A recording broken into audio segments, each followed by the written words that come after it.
función de la oxígeno. Disminución de la función. Disminución de la temperatura de oxígeno. Ajá. Y al final hablamos de los desequilibrios ácido-base. Cuando hay acidosis y cuando hay alcalosis, ¿verdad? Si tienen los muchachos los ejercicios, ¿o no ustedes? Yo paso por el grupo del mundo. Ajá. ¿Sabe el primer ejercicio? A ver. Era para que de una vez me dijeran diagnóstico. Usted dice los valores y me da diagnóstico.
Acidosis metabólica, ¿verdad? Le falta bastante líquido. ¿Qué más? ¿Cómo estaba la hipoxemia? Con hipoxemia. El otro ejercicio. Digan ustedes por allá, sin miedo. El siguiente ejercicio que les pasé. ¿Pero cuál? Lo que pasé al grupo. Hay 3 pH. Ya él acaba de decir uno. El de pH 7.16. Ajá, un pH 7.16. Punto 16. ¿Cómo está eso? Ácido. Acidosis, ok. ¿Qué más? Presión de CO2. Ajá. 64,6. El PCO2 está en 64. Entonces una acidosis respiratoria. Ajá. ¿Qué más? ¿Cómo está la PO2? 69. ¿Y eso está? Bajo. Entonces hay hipoxemia. ¿Y el bicarbonato? Anormal, todavía no compensado. Debería para tratar de compensar. Muy bien. Entonces dejemos por ahí y vamos con el primer ejercicio de acá. ¿Qué hay en el primer ejercicio?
lo que es trabajo y inversión. Estas ninguna de las dos están compensadas.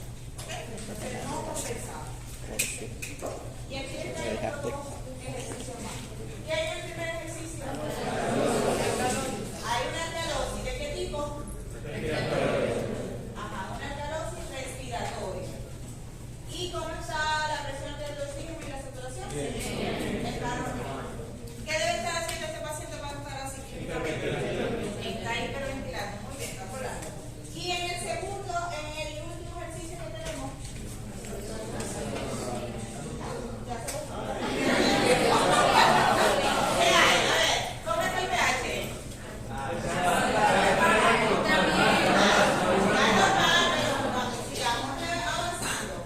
¿Cómo está la presión? Está baja. Entonces, ajá. ¿Cómo está el bicarbonato? Bajo. Ajá. Y lo otro está normal. ¿Cuál es el problema ahí? Ahí está algo compensado. Porque está normal. ¿Cuál es el trastorno de base?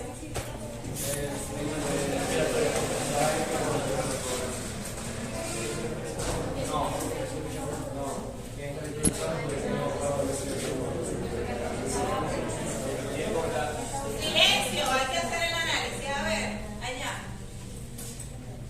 ¿Qué hay?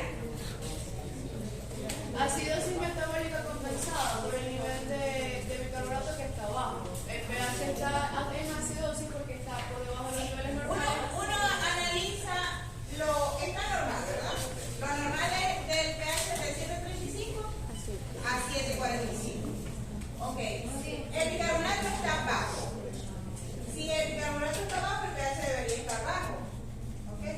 Y la PCO2, si la PCO2 está baja, el otro debería subir. Entonces hay que ver entonces qué es el base. Es la única y está compensando aumentando la frecuencia respiratoria. ¿Sí? ¿Está claro? Claro. No lo veo claro ustedes. ¿Sí o no? Sí.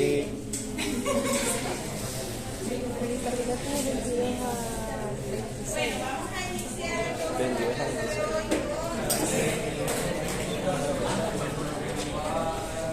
O sea, los valores normales. Ah, no, no, sí. Tiene que ver con el trastorno que está más afectado. Y también el fórmula, ¿no? Es sencillo, Es pero 22, 26, 22 menos más 2. cuando pasemos al capítulo final y se vuelve otra vez la parte de pH. Y ahí se hace la diferencia cuando los trastornos son mixtos.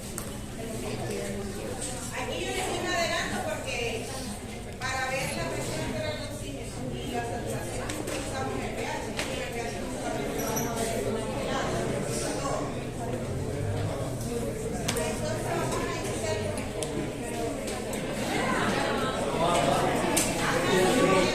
Como les dije, oye, porque es más, tanto así que usted la lámina.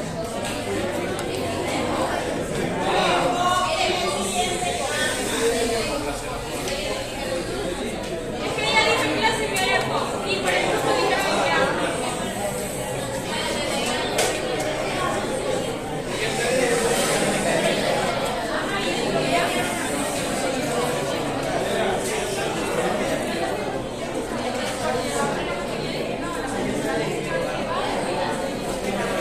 Esta es así que yo coloqué aquí de la lámina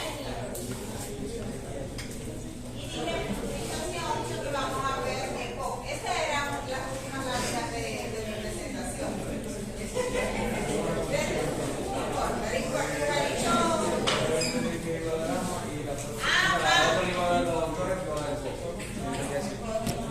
Y asma va a ser el lunes. El lunes, asma, te lo digo ahorita, se lo voy a decir al final.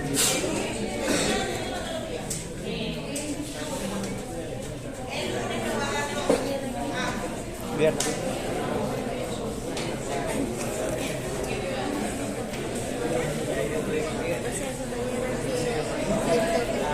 Ni idea. No sé, creo que no va a dar clase. Ella, por eso creo que ella no va a dar clase. Ella es otra profesora nueva.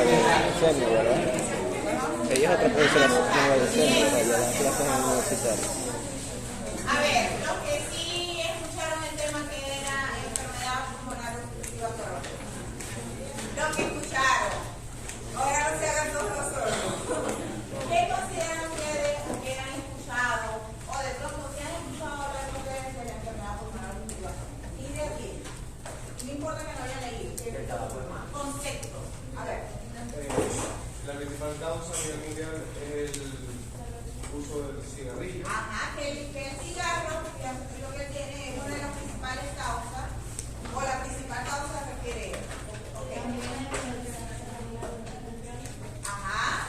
También se puede, no solo por causas son los cigarrillos, sino que también por químicos, por ejemplo, personas que han trabajado en limpieza y por muchos años han inhalado esos químicos, pues Recientemente, uno de los últimos años se demostró que el cigarro no es solamente la causa, que hay otros factores que pueden desencadenar el ojo. ¿Qué más han escuchado? El cigarrillo creo que entra dentro de los factores ambientales.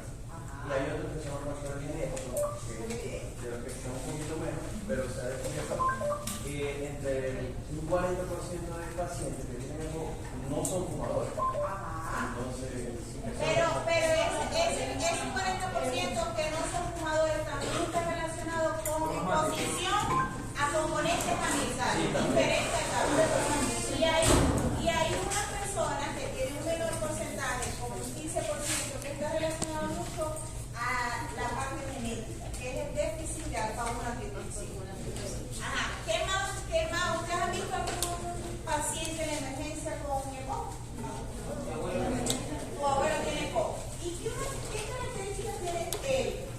Por frecuencia, de forma general. ¿Hace crisis, no hace crisis? Cuando no sabía estar tratado, que decían, no, yo no puedo.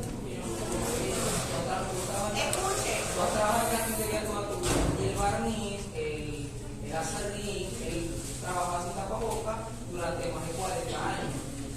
¿Cómo nos descubrimos nosotros? Porque él trabajó un día con un barniz, llegó a la casa y me separo a las 8 de la mañana y no podía respirar. Yo lo oculté, tenía sibilante, tenía crepitante, tuve que hacer una terapia respiratoria de emergencia.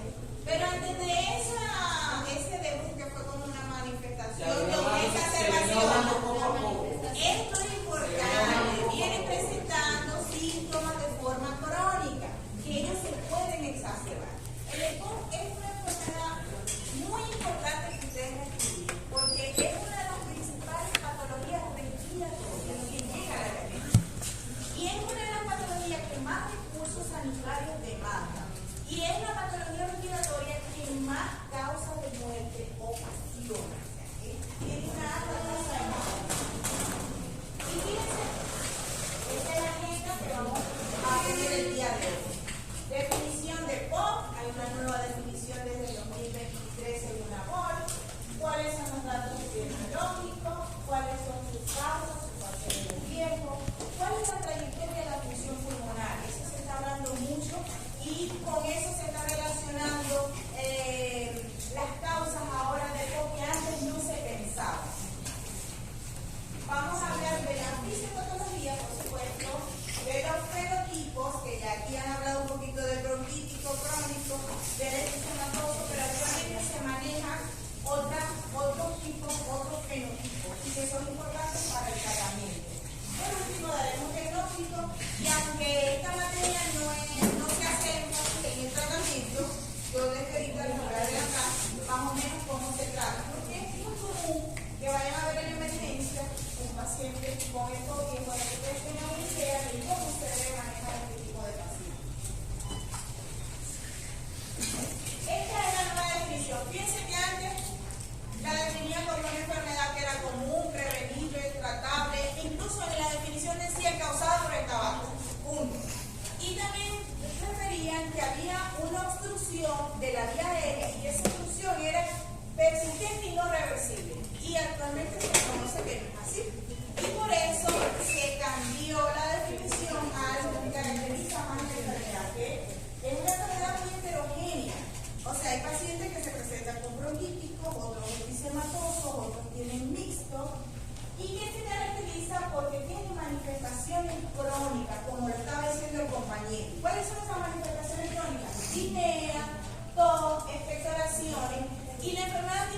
característico que son las exacerbaciones, que son esos episodios donde esos síntomas aumentan.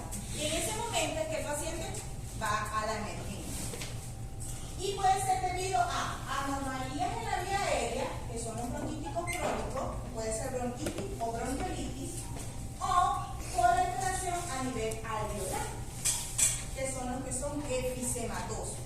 Entonces, hay y lo que realmente se produce es una obstrucción. Fíjense en la última parte de la definición, que es importante que le quede.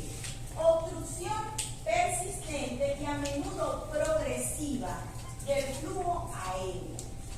Y es importante que le quede, porque yo le digo a los pacientes que le hago el diagnóstico de POC, esa es una enfermedad igual que la hipertensión y la diabetes. El tratamiento es para toda su vida, porque es lo único que puede detener la progresión del deterioro de la función pulmonar. O sea, el paciente no cree que hace una crisis, va a usar el inhalador y ya.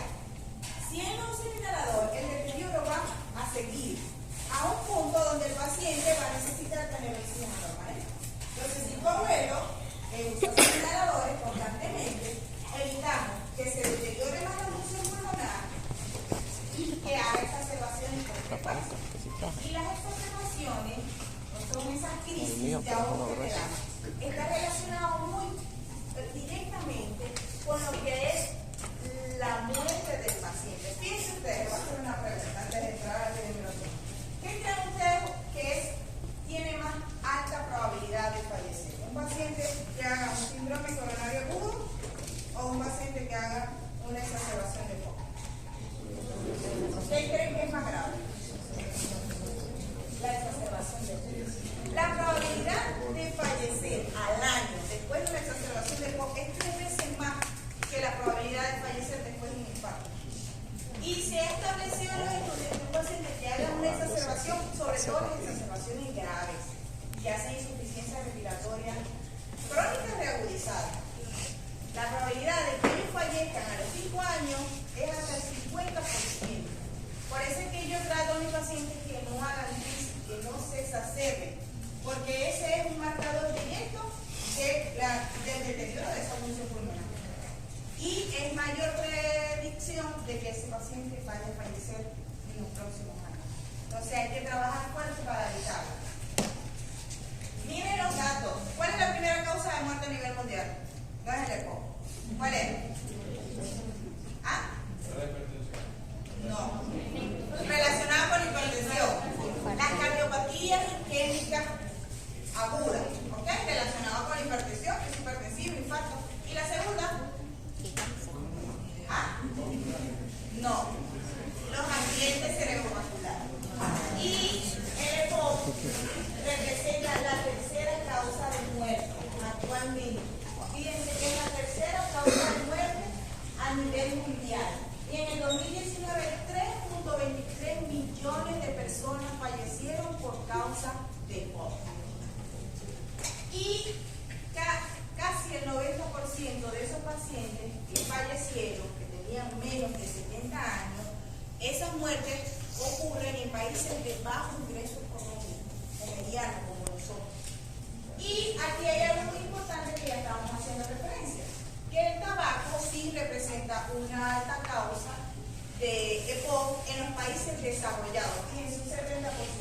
Pero en los países de bajo ingreso económico mediano, no es la primera causa, fíjense que nada más es del 30 al 40%. Es decir, que otros factores, como es la exposición a biomasa, que es el que cocine leña, la exposición a la polución, que es la contaminación ambiental, e inclusive actualmente se habla de la relación con los procesos infecciosos. Entonces resulta que esas causas son más frecuentes en nuestros países, más que el tabaco. Y fíjense, el señor nunca fumó y tiene POC. Entonces, gracias a eso, pues ha avanzado un poquito en cuanto a hacer el diagnóstico, pensar que no solamente hay una relación directa con el tabaco, sino que hay otros desencadenantes de la enfermedad. Y miren este estudio donde hablan de la prevalencia, un estudio muy viejo, del 2005, pero hasta la fecha le están sacando provecho. Sí, porque actualmente todavía hacen estudios relacionados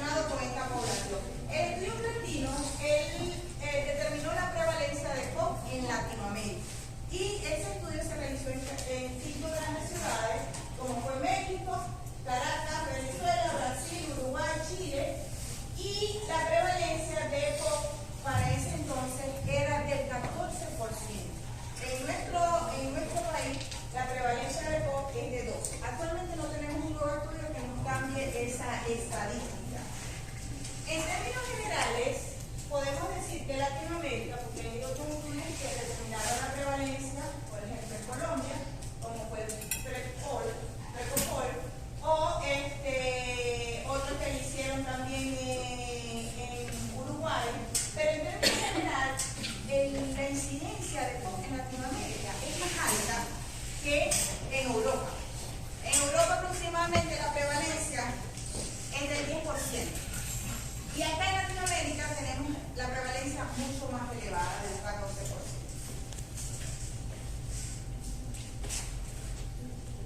Y hay otro dato importante que nos reportan los últimos estudios. Fíjense que allí nos dicen que hay un alto porcentaje de subdiagnóstico e infradiagnóstico. Y es verdad. Nosotros tenemos muchos pacientes con EPOC que no están diagnosticados.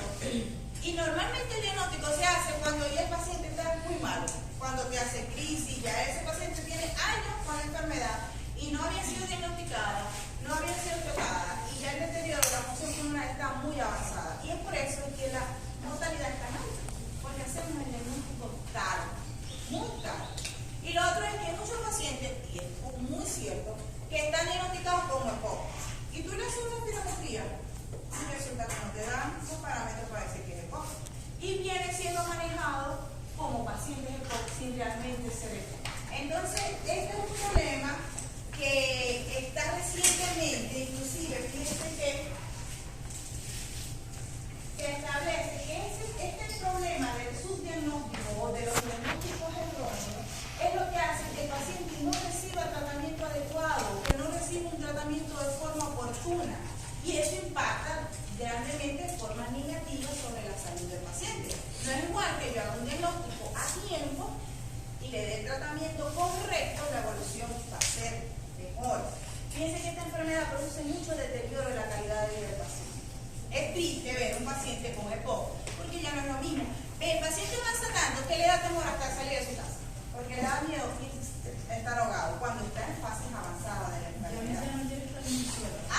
Yo tengo una tía y no quiere estar ni sola una hora. Es terrible, porque fíjense que sentir que te falta el aire es algo muy desesperante. Entonces, hay personas que, fíjense, la tía de ella no quiere ni siquiera estar sola. Y muchos después no quieren salir de la casa por temor a ahogarse en la casa. Ok. Vamos a hablar de las causas. Actualmente, en la guía MOR hablan de un componente GETON y se conoce claramente que, como les había mencionado, el tabaco no es la única causa, sino que también la exposición a biomasa, la exposición laboral a compuestos orgánicos e inorgánicos desarrolla EPOC, la polución, que es la contaminación del medio ambiente por las fábricas, por las grandes industrias, y recientemente se está estudiando los procesos infecciosos. Ahorita hay muchos estudios y eso es en lo que más inclina la parte de estudios en EPOC, la relación que hay entre la tuberculosis y el EPOC. Nosotros tenemos una alta prevalencia de tuberculosis actualmente. Entonces fíjense que muchos de estos pacientes desarrollan EPOC, no sabemos, no conocemos las estadísticas, pero fíjense que en estos pacientes no se pensaba en EPOC, no se trataba de investigar, de hacer diagnóstico al tiempo y estábamos privando de una opción terapéutica en estos pacientes. Hoy por hoy se conoce que sí están muy relacionados los procesos infecciosos con el desarrollo de la patología y pues nos va a brindar la oportunidad de que hagamos diagnósticos más tempranos. El otro es el componente genético que decía nuestro compañero. El déficit o la mutación del gen SERPINA1. El gen SERPINA1 está relacionado con lo que es el déficit de la alfa-1 antitripsina. ¿Y qué hace la alfa-1 antitripsina? A ver. Protege al pulmón frente al daño de las tasas. Es el que inhibe o controla o regula la acción de las elastasas. ¿Y las elastasas qué hacen? Yo iba a decir que es una enzima que generalmente se presenta, que la segrega los neutrófilos, si no me equivoco, y eso es lo que evita que un proceso inflamatorio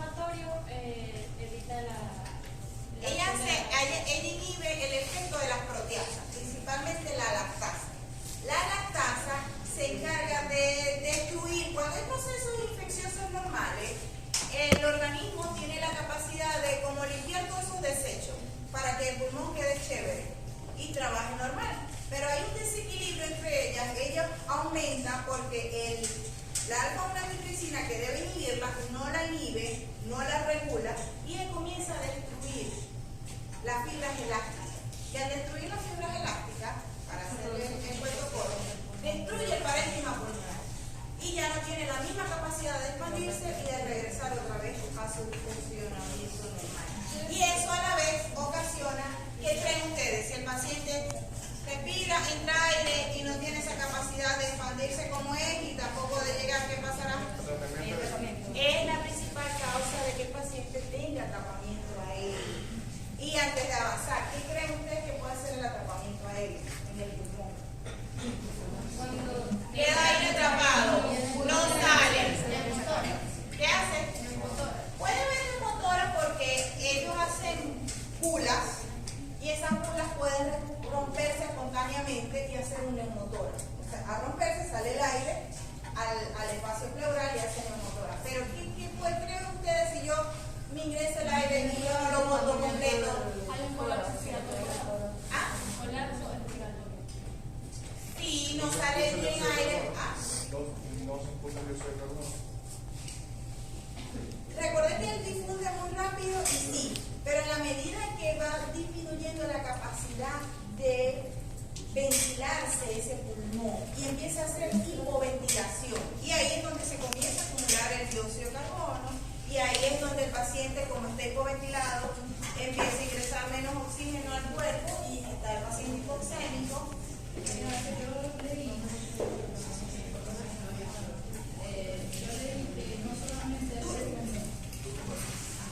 Ella leyó que no solamente él no permite que se expanda, sino que también hay momentos donde se rompe completamente. O sea, no solamente causa como una fibrosis, sino que hay una ruptura completa del alveolo.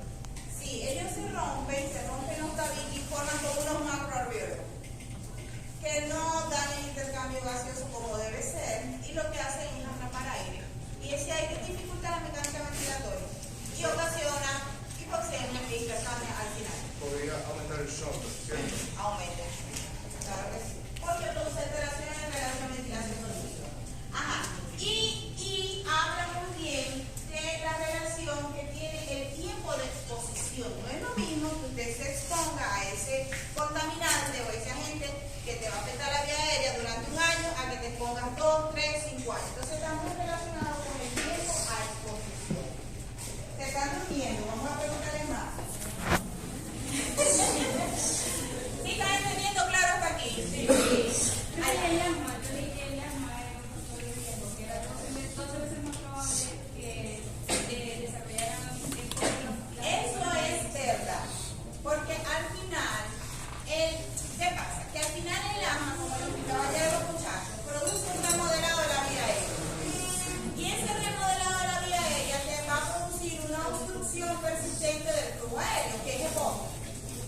Sin embargo, los investigadores, los escritores difieren mucho. Un año dice AMEPOC y ahora lo quieren separar. Este año lo quieren separar. Pero sí es cierto, el paciente asmático puede progresar a una limitación persistente del flujo aéreo, es decir, EPOC. Ajá, la trayectoria y la función pulmonar. Miren esta gráfica, ¿no? Y fíjense a dónde vamos ahorita y dónde estamos con el estudio de Ponce. Actualmente se considera que desde el embarazo, durante el desarrollo intrauterino, ya el paciente puede tener predisposición a desarrollar un nuevo EPOC. ¿Por qué? Con las mujeres fumadoras. Las mujeres fumadoras producen un retraso en el desarrollo del pulmón y de lo que es la función del pulmón. 1. 2. Hablan también de que las infecciones de niños, o postnatales recurrentes, también van a afectar o a predisponer a que el paciente desarrolle EPOC. Fíjense esto, ya madre fumadora, infecciones frecuentes, ya no vamos a pensar solamente exposición laboral, exposición a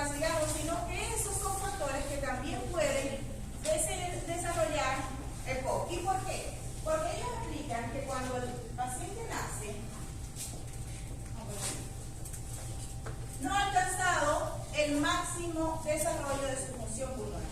Y que ese máximo desarrollo se alcanza aproximadamente entre los 20 y los 25 años. Y que de forma natural el paciente hace como una meseta y después de los 50 años la función pulmonar comienza a declinar, normal, por la edad. Eso es lo normal. Pero fíjense que en los pacientes que tienen antecedentes de madre fumadora o infecciones a repetición o exposición a diferentes componentes del ambiente, no alcanzan el máximo desarrollo de la función pulmonar. Fíjense, no llegan a 100, pueden llegar a 60. Y se ha demostrado que estos pacientes son los que con mayor frecuencia hacen EPOC. No quiere decir que todos van a desarrollar EPOC, ni tampoco quiere decir que los pacientes que alcanzan el máximo, si se ponen, no vayan a desarrollarlo. Pero hay un mayor porcentaje de pacientes que van a desarrollar EPOC si tienen esos antecedentes que yo les estoy mencionando, y más si se exponen al uso de cigarrillos, son los que con mayor. Entonces eso nos ayuda a nosotros aquí, en la práctica diaria. ¿Qué creen ustedes?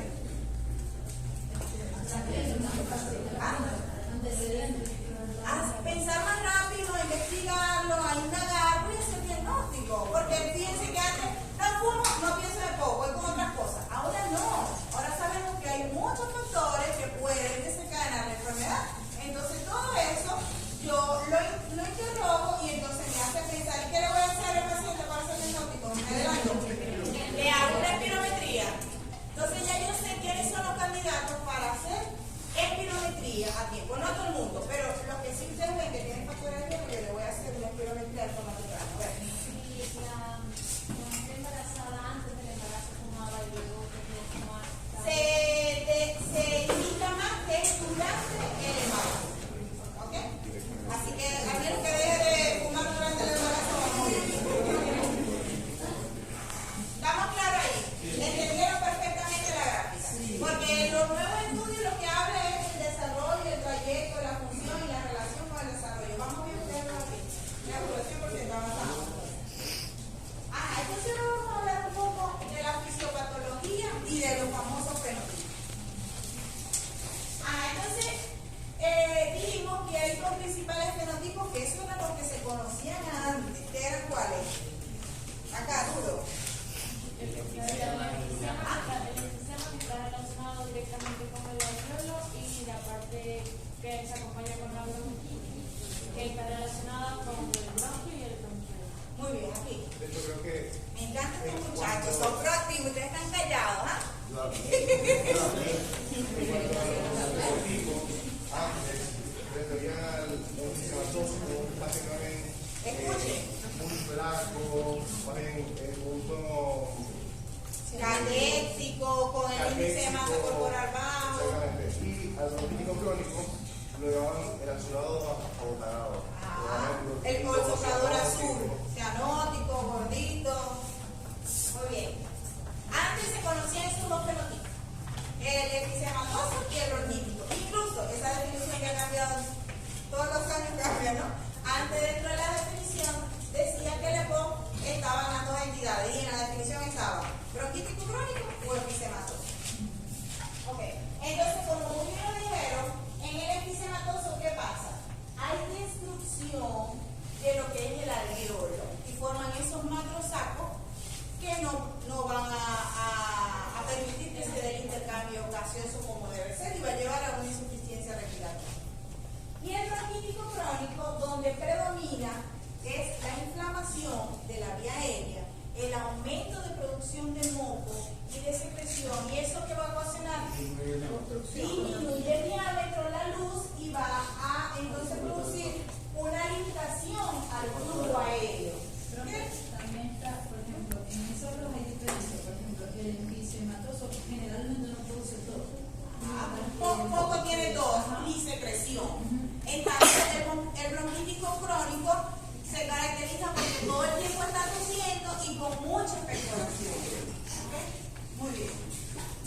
Pero vamos a dar un poquito. Creo que tengo un diagnóstico aquí al lado mío. Fíjense que, y ahí va dirigido también la parte de tratamiento. En la parte del fenotipo bronquítico crónico, lo que predomina es hipersecreción de moco aumento del proceso de inflamación y las infecciones no, anteriormente se consideraban que no era desencadenante, hoy se está estudiando que sí, pero lo que sí es seguro es que perpetúa o mantiene ese proceso. O sea, que haya procesos infecciosos a repetición hace que haya más inflamación, más producción de moco, más secreción, mayor obstrucción de la vía aérea. Entonces la hipersecreción de moco está dada porque hay una hipertrofia de las glándulas mucosas y de las submucosas, hay incremento de las células calciformes que son las encargadas de producir moco, entonces hay mayor producción de moco y también hay un aumento de las interleuquinas 13 y por eso estamos los biológicos trabajando sobre inhibir la interleuquina 13 que ha demostrado un papel clave aquí en el EPO y la vitamina que es un potente broncoconductor de la vía aérea. Entonces eso me va a llevar a qué? A más inflamación. Y ahí en el papel, en la inflamación y el EPO más de los neutrófilos, los linfocitos y los macrófagos que van a ser como una cascada. Y esta cascada siempre se está perpetuando. Por eso es que hay una inflamación crónica. Y es por ello que yo les digo que el tratamiento debe ser como todos los días. No es que hay que mientras yo tenga síntomas voy a usar eliminadores y me siento mejor. No, eso es continuo, porque es lo que ha demostrado que puede mejorar el paciente. Y tenemos por la otra parte el episematosis. Entonces, antes de yo darle detalles, ¿quién me puede resumir más o menos o idea de qué pasa en el episematosis? Es la función de los alveolos. ¿Ah?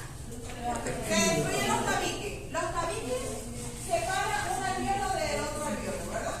Y los tabiques ahí también se da intercambio. Es que lo que ocurre es que en los tabiques también pasa la membrana alveolo-capilar. Y al destruirse el tabique ya no tiene acceso al capilar alveolar. Entonces lo que ocurre es que no hay un buen intercambio gaseoso. Normalmente el primer síntoma que se da es disnea. Y el resultado es la hiperventilación, porque el cerebro está llegando con oxígeno. Y esa es una cascada muy importante, y es lo que nos da, porque eso sucede más que todo cuando se exacerba. El paciente hiperventila. Y la hiperventilación es el paciente que tiene ese alveolo dañado, ¿qué creen que va a ocasionar? Sí, forma bula, pero produce más atrapamiento de aire. Y el atrapamiento de aire produce un círculo vicioso, porque si yo tengo aire atrapado, no puedo expandir más. Y entonces es como una cadena que te lleva a otra y es lo que produce un deterioro tan grande de la calidad de vida del paciente. ¿Y por qué creen ustedes que no se permite la salida del aire? Para que lo analicemos antes que yo avance. Fíjense que la elastasa, ¿verdad?, destruye la elastina y ella tiene la capacidad de que cuando uno inspira se expande y cuando uno expira evita hace que vuelva a su estado natural y no colapse. Entonces cuando el paciente inspira, todavía si el diafragma lo permite, el atrapamiento de aire trabajar un poco, él se contrae y esa presión permite que entre algo de aire al pulmón dentro de lo que cabe. Pero cuando el paciente expira, esa presión se pierde y se colapsa. Y por eso es que entra aire, pero va a salir menos, porque colapsa esa vía y no deja salir, queda el aire atrapado allí. Y yo les dije que era un aire que no está haciendo intercambio, que no está haciendo nada, que lo que me está es obstruyendo al vecino, que sí está trabajando más o menos bien, para que se expanda él, porque está ocupando y le hace presión. Si yo aprieto el otro, no voy a dejar que el otro se expanda como debe ser, al menos el que no está dañado. ¿Sí entienden la idea? Sí. Ok. Entonces... O sea que se puede decir que hay como una pérdida en la distensibilidad. Se pierde la distensibilidad y también esa capacidad de no colapso de la vía aérea. Y entonces eso es lo que da al final que este paciente tenga esa resistencia a la salida del aire. Por eso es que ocultamos tanto lo que son los sibilantes en estos pacientes. Entonces tenemos un paciente que va a estar obstruido, con aire atrapado, y eso, como yo les dije, que va a hacer que el paciente trate de respirar más rápido. Y eso, entra aire pero no sale casi, entra aire pero no sale. Mira, mi profesor siempre me decía que imagínense cómo respira un paciente con EPOC. Ustedes toman aire y no lo sacan. Y entonces el otro vuelve a tomar. Y en una tercera vuelve a tomar. ¿Cómo que ahí en ese estado es que ellos comienzan a respirar? O sea,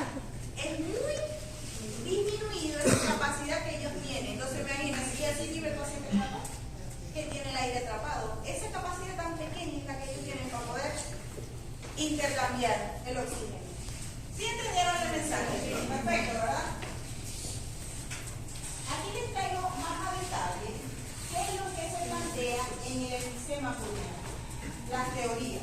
Sabemos que la exposición no solamente del trabajo, sino de todos los contaminantes que hay en la atmósfera, inclusive de los procesos infecciosos, y también la predisposición genética me va a conllevar a destrucción de la pared alveolar. ¿Pero cómo? Hay aumento del estrés oxidativo. Aparte de eso, hay aumento de las células inflamatorias, que las principales son ¿cuáles? Neutrófilos, macrófagos, linfocitos. Pero actualmente se ha descubierto que los eosinófilos tienen un papel protagónico también en el cuerpo. Anteriormente nosotros no usábamos un corticosteroide que era los que actuaban más sobre los eosinófilos, porque decíamos, mira, eso no es asma, esto es poco. Y aquí no tiene nada que ver los esteroides, porque la inflamación es de uno y no de dos. ¿Ok? Entonces, pero actualmente se conoce que hay un grupo de pacientes que son principalmente los exacerbadores que sí tienen aumento de los eosinófilos y actualmente se usan como unos marcadores que determinan qué antibiótico, qué tipo de tratamiento voy a usar yo. Entonces, eso es un nuevo papel protagónico que tienen los eosinófilos en lo que es la fisiopatología del EPO. Y por último, lo que yo les había mencionado, es el desequilibrio entre las proteasas y las antiproteasas. ¿Cuál es la antiproteasa principal que tenemos? La antitripsina, 1. ¿Ok? ¿Y cuál es la principal proteasa que ocasiona todo el problema? La elastasa, muy bien. Aquí nos detalla el papel de la parte inflamatoria que tiene la interleuquina 8, el factor de necrosis tumoral, los neutrófilos, pero también detalla los eosinófilos. La interleuquina 1 y la interleuquina 6 también tienen un papel clave. El otro punto que le dije es el desequilibrio entre las proteasas y las antiproteasas. Las proteasas, que son las que degradan ese tejido, la antiproteasa, que es la que inhibe a la proteasa para que no destruya lo que no debe destruir, ¿ok? Y que la principal antiproteasa, que es la que nos protege, como ya les había dicho, es la alfa-1 antitripsina. ¿Ok? Y lo otro que les había mencionado es el aumento del estrés oxidativo. Y en la parte teórica habla mucho del gen NRF2, porque este codifica unos sensores que van a identificar los oxidantes y los van a destruir. Entonces, estos agentes, sobre todo los del tabaco, producen inhibición del NRF2. Por tanto, no va a cumplir la función de transcribir esos sensores que van a destruir los agentes oxidantes y aumenta lo que es la oxidación. ¿Okay? Entonces, ese es otro de los factores del estrés oxidativo. Y como ya les había mencionado, la parte de la infección, que lo que hace es aumentar esas interleuquinas, los macrófagos y perpetuar el proceso de destrucción a lo largo del tiempo. Claro que aquí la fisiopatología en forma grande. ¿Qué pasa en el bronquítico crónico? Hipertrofia de las glándulas, hipersecreción de moco, ¿qué más? Y la inflamación de todas las paredes que me va a conllevar a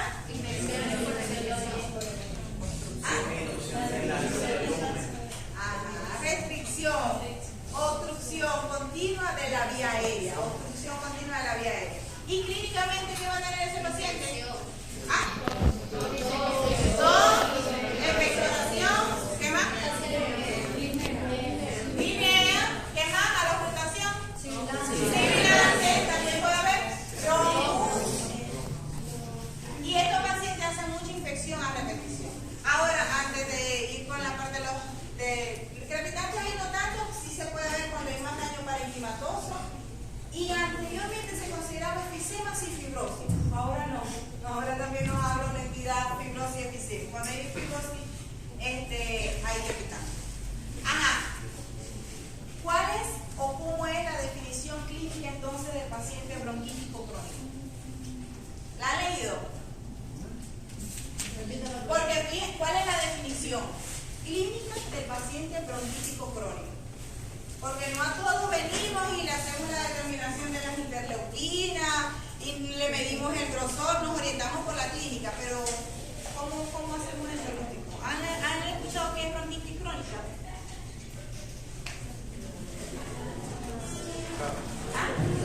Yo he visto, ¿no? Un paciente, por ejemplo, con bronquitis crónica, hay una remodelación de las vías aéreas por todo el proceso inflamatorio. Y he visto que estos pacientes no responden bien a los agentes beta-adrenérgicos. Y eso puede ser una diferencia con la asmática, ¿no? Sí responden, pero responden inclusive mejor a los antimucalínicos. Pero ¿podría ser posible diagnóstico diferencial con el asma? no, ahorita veremos bien clarito cuál es el diagnóstico diferencial, pero sí estás orientado por ahí. El paciente bronquítico crónico, definición, paciente con tos y expectoración por más de 3 meses al año durante 2 años consecutivos, bronquítico crónico. Ese paciente fumador que está tos y expectora y tos y expectora y pasa así casi todo el año, usted tiene que hacer un bronquítico crónico y hay que poner el tratamiento. ¿Ah? Ya saben que no solamente el cigarrillo. Y dicen, ay, si no fuman, ¿cómo que le vamos a hacer esto? ¿Ah? Pero la bronquitis crónica no tiene la definición del tabaco. Dice, pacientes con tos productiva, expectora, más de 3 meses al año y tiene 2 años consecutivos en el mismo cuento, es un bronquítico crónico. ¿Ya? ¿Claro? Y ahí ustedes van para ver. No me regresé a la parte de anatomía, pero ustedes recuerdan muy bien cómo es la segmentación, cómo es. Los alveolos, cuando yo hablo de los alveolos, ya es la parte. Pero es la última parte, pero vamos a recordar eso para ver si lo saben. ¿Cómo está dividido? Tenemos tráquea, después me viene bronquio, derecho, izquierdo, después bronquiolos, bronquios primero van a cada lóbulo, entonces son bronquios lobulares, ¿ok? Y después de los lóbulos se divide a bronquios segmentarios, después van a cada segmento, después de esos bronquios segmentarios se dividen a ¿qué? A bronquiolos. Y después los bronquiolos van ¿qué? Los bronquiolos terminales, después los respiratorios y después los sacos alveolares. Y la parte más distal, después del bronquiolo terminal, es lo que forma la unidad funcional del intercambio de oxígeno y CO2. ¿Ok? ¿Sí? ¿Clarito? Ahí tenemos la diferencia entonces. En el enfisema hay destrucción del parénquima pulmonar, en tanto que el bronquítico, fíjense cómo lo define, tos productiva durante 3 meses al año por 2 años consecutivos, donde se caracteriza principalmente porque hay hipertrofia e hipersecreción de esas glándulas, y por eso es que hay tanta expectoración. Y aquí adelante está lo que hablaba el amigo. Y eso era lo que hasta cuando yo estudié anestesiología era esto. No hablaban de otro tipo. Hablaban del enfisema tóxico y el bronquítico crónico. Y eso es cierto. Cuando ustedes ven un paciente que está delgado, con pérdida de esa masa muscular, que comienza el tórax, tiene como un tórax ensanchado el diámetro anteroposterior, con mucha debilidad y mucha dificultad. Fíjense que a veces estos pacientes, uno le coloca el estetoscopio y no oculta nada. Cuando yo coloco el estetoscopio y no oculto nada, ¿cómo se llama eso? ¿Ustedes colocan el estetoscopio? Ajá, disminuido, pero no escucháis. Cuando vos lo escucháis bajito, disminuido. Ajá, no lo escucháis. Está ausente y eso tiene un nombre. Se llama tórax silente. Ese es cómo se describe. Y esto no le oculta nada. Y resulta que estos pacientes me pasa mucho. Le coloco broncohilatadores, le coloco antiinflamatorios inyectados. Comienzo a hacerle, le coloco aminofilina, que los estudios ahorita dicen que no, pero se le coloca. Y después comienzo a ocultar stimulantes, no.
bien. ¿Cómo es la calidad de vida de ese paciente?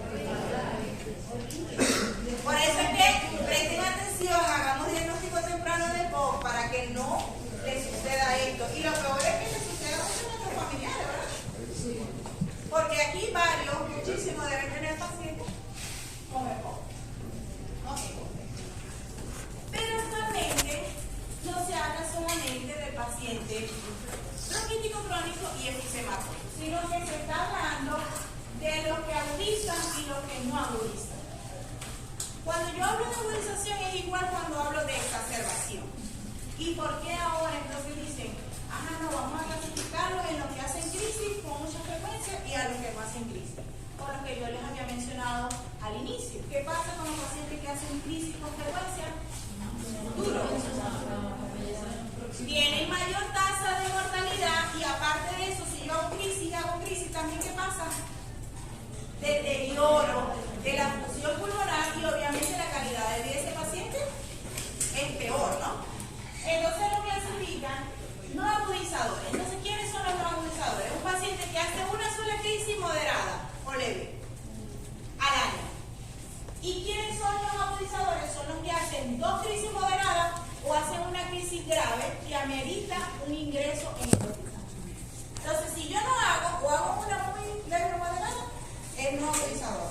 Pero si hago 2 o más, soy agudizador. Y el tratamiento es diferente. Si yo soy agudizador, si no soy agudizador. ¿Qué cree usted que le va a dar uno más fuerte? Al agudizador, porque sé que es el que tiene mayor riesgo.